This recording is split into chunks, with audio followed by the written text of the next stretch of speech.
മഹാവിഷ്ണുവിന്റെ അവതാരമായ നരസിംഹം അവതരിച്ച കഥ നിങ്ങൾക്കറിയാമോ? ഹിരണ്യകശിപു എന്ന അസുര രാജാവ് ഒരിക്കൽ ബ്രഹ്മദേവനെ കൊടും തപസ് ചെയ്ത് ദേവന്മാരിൽ നിന്നോ മനുഷ്യരിൽ നിന്നോ ഭൂമിയിലെ പക്ഷിമൃഗാദികളാലോ പകൽ സമയത്തോ രാത്രിയിലോ എന്റെ വസതിയുടെ അകത്തു വെച്ചോ അല്ലെങ്കിൽ പുറത്തു വെച്ചോ ആയുധം കൊണ്ടോ തന്ത്രം കൊണ്ടോ ജീവനുള്ളവയിൽ നിന്നോ നിർജീവമായതിൽ നിന്നോ തനിക്കൊരിക്കലും മൃത്യു സംഭവിക്കാൻ പാടില്ല എന്ന വരം നേടി. അതിനാൽ അവൻ ഭൂമിയും സ്വർഗ്ഗലോകവും അടിമപ്പെടുത്തി കൈയടക്കി. എന്നാൽ ഹിരണ്യകശിപുവിന്റെ മകൻ പ്രഹ്ലാദൻ ഒരു തികഞ്ഞ വിഷ്ണുഭക്തനായിരുന്നു. ഹിരണ്യകശിപു ആകട്ടെ ഒരു വിഷ്ണു വിരോധിയും. പ്രഹ്ലാദന്റെ വിഷ്ണുഭക്തി ഹിരണ്യകശിപുവിനെ വളരെ അസ്വസ്ഥനാക്കി.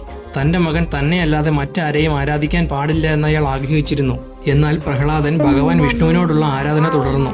അവസാനം അവന്റെ പിതാവ് പല രീതിയിലും ഉപദ്രവിച്ച് അവനെ അതിൽ നിന്നും പിന്തിരിപ്പിക്കാൻ ശ്രമിച്ചു. തിളച്ച എണ്ണ ദേഹത്തൊഴിച്ചും കുന്നിന് മുകളിൽ നിന്നും താഴേക്കെറിഞ്ഞും തീയിൽ അകപ്പെടുത്തിയും മറ്റും പല രീതിയിലും. എന്നാൽ തന്നോടുള്ള അളവറ്റ ഭക്തിയിൽ സന്തുഷ്ടനായ ഭഗവാൻ അതിൽ നിന്നെല്ലാം പ്രഹ്ലാദനെ സംരക്ഷിച്ചു. ഇത് ഹിരണ്യകശിപുവിനെ കൂടുതൽ കോപാകുലനാക്കി. ഒടുവിൽ ഹിരണ്യകശിപു തന്റെ സഹോദരിയായ ഹോളികയെ പ്രഹ്ലാദനെ വധിക്കുവാനായി വിളിച്ചു. അഗ്നിയാൽ തനിക്ക് മരണം സംഭവിക്കില്ല എന്ന വരം ഹോളികയ്ക്ക് ലഭിച്ചിരുന്നു.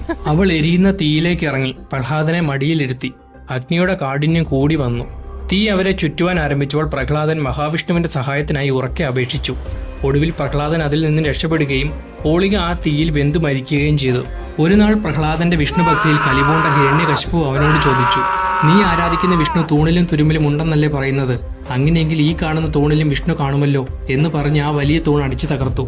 ഉടൻ ആ തൂണിൽ നിന്നും സിംഹത്തിന്റെ തലയും മനുഷ്യന്റെ ഉടലുമായ ഒരു ഉഗ്രരൂപിയായ നരസിംഹാവതാരം പുറത്തു വന്നു.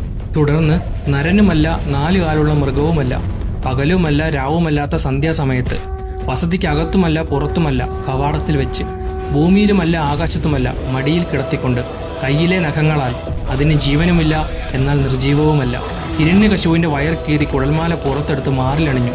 അങ്ങനെ നരസിംഹം ഹിരണ്യകശിപുവിനെ വധിക്കുന്നു. ശേഷം ഉഗ്രരൂപം പൂണ്ട നരസിംഹമൂർത്തിയെ ശാന്തനാക്കുവാൻ ആർക്കും കഴിഞ്ഞില്ല. എന്നാൽ തന്റെ പ്രിയപ്പെട്ട ഭക്തൻ പ്രഹ്ലാദനെ കണ്ടപ്പോൾ ശാന്തനാവുകയും ആ ഭക്തനെ തന്റെ മടിയിലിരുത്തി വാത്സല്യത്തോടെ തലോടുകയും ചെയ്തു.